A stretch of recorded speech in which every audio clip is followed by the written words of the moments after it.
उमेश पाटील, तुम्ही सुद्धा ही उदाहरणं या ठिकाणी पाहिली असतील. दिलीप गांधींना, भाजपला अजून किती अशी उदाहरणं आपण द्यायची?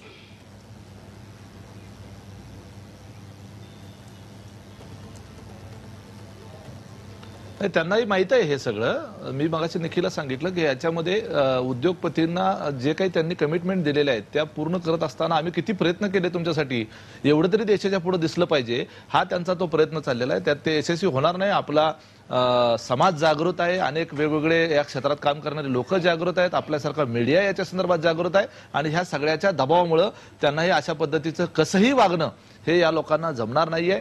आणि मगाशी कांताताई म्हणाल्या की अजितदादांनी जे काही वक्तव्य त्यांच्या तोंडून झालं त्याच्या संदर्भामध्ये माफी, स्पष्टपणे महाराष्ट्राच्या जनतेची माफी मागितली. आत्मक्लेशाचं एक दिवसाचं उपोषण यशवंतराव चव्हाणांच्या समाधीच्या तिथं जाऊन केलं. महाराष्ट्राची माफी एकदा नव्हे तर वारंवार 100 वेळा मागितली. आपल्याकडून जर चूक झाली असेल, आपल्याकडून जर चुकीचं वक्तव्य झालं असेल, अजाणतेपणे झालेलं असेल तर निश्चितपणे त्याची माफी मोठ्या मनानं माफी मागितली पाहिजे. आपलं तेवढं धाडस होत नाही. आतापर्यंत भारतीय जनता पार्टीच्या ज्या लोकांनी अशा पद्धतीची कॉन्ट्रोवर्सी निर्माण करणारी वक्तव्य केलेली आहेत त्याच्या संदर्भात एकानेही माफी मागितलेली नाही.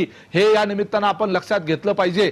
आपल्या महाराष्ट्राच्या विधानसभेमध्ये सुद्धा काही लोकांनी वक्तव्य अशा पद्धतीची केली, त्यांनी सुद्धा पुन्हा माफी मागितलेली नाही. हे देखील आपण लक्षात घेतलं पाहिजे. त्यामुळं अनावधानाने झालेलं वक्तव्य आणि जाणीवपूर्वक करत असलेलं पुन्हा पुन्हा वक्तव्य याच्यातला फरक आपण कांताताई लक्षात घेतला पाहिजे. आणि अजून एक मला विखीला पूर्ण करू द्या. तुम्ही एवढ्या वर्षात का नाही केलं? तुम्ही हा कायदाच 2003 चा आहे. 2003 साली जे आहे ते आमचंच सरकार होतं, त्याच्या संदर्भामधलं आणखी संशोधन व्हावं याच्याकरिता ही कमिटी होती. तो कायदा झाला म्हणून आता आपण टीव्हीवर जर कोण जर चित्रपटामध्ये सिगरेट ओढत असेल आणि आपण टीव्ही पाहत असू तर खाली इशारा येतो की तंबाखू आणि हे सगळे पदार्थ हानिकारक आहेत, त्याचं समर्थन केलं जात नाही.